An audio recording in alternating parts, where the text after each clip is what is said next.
రాష్ట్రంలో గనులు లీజుల గురించి చంద్రబాబు నాయుడు మాట్లాడాడు. రాష్ట్రంలో గనులు లీజుల గురించి మాట్లాడుతూ పెద్దిరెడ్డి రామచంద్రారెడ్డి అని ఆయన మీద బండ వేయాలని చెప్పి విపరీతంగా ప్రయత్నం చేస్తూ ఉంటాడు. పెద్దిరెడ్డి రామచంద్రారెడ్డి ఈయన చిన్నప్పుడు క్లాస్మేట్లు. అప్పుడెప్పుడు పెద్దిరెడ్డి రామచంద్రారెడ్డి కాలేజీలో ఉన్నప్పుడు చంద్రబాబు నాయుడు కొట్టినాడంట. ఆ కోపాన్ని ఆయన ఎప్పుడు తట్టుకోలేడు, జీర్ణించుకోలేడు. పెద్దిరెడ్డి రామచంద్రారెడ్డి అంటే ఇటుకుంటాడు, వాళ్ళ కుటుంబాన్ని నాశనం చేయాలా, వాడి కుటుంబాన్ని తొక్కాలా, వాళ్ళ కుటుంబాన్ని చెడు చేయాలా అని చెప్పి. పాపం ఆయన అంటే ఆయన ఏ పోర్ట్ఫోలియో ఉన్నా కానీ అంతే, ఆయన మీద పడాల్సిందే, ఆయనను ఏమేమో ఆయన చేయాల్సిందే.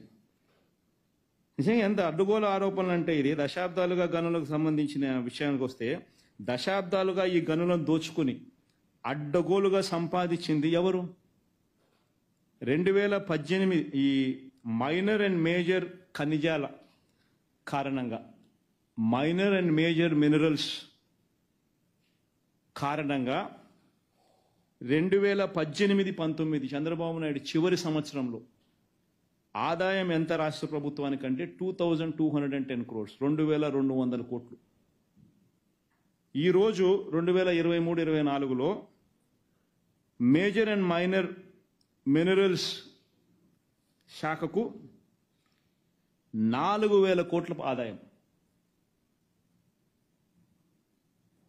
మేజర్ అండ్ మైనర్ ఖనిజాల కారణంగా వచ్చిన ఆదాయం 2018-19లో 2200 కోట్లు అయితే 2023-24లో 4000 కోట్లు.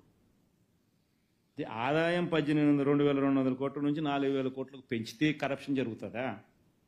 మరి ఇంతకుముందు చంద్రబాబు నాయుడు హయాంలో ఈ పెరిగిన ఆదాయం ఎక్కడున్నది?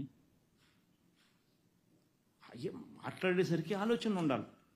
APMDC, Andhra Pradesh mineral development corporation 2018-19లో Chandrababu దిగిపోయే టయానికి దాని ఆదాయం 400 కోట్లు. ఏపీఎండిసి ఆదాయం చంద్రబాబు నాయుడు దిగిపోయే టయానికి దాని ఆదాయం 400 కోట్లు. ఈరోజు దాని ఆదాయం 3000 కోట్లు పైచిలుకు.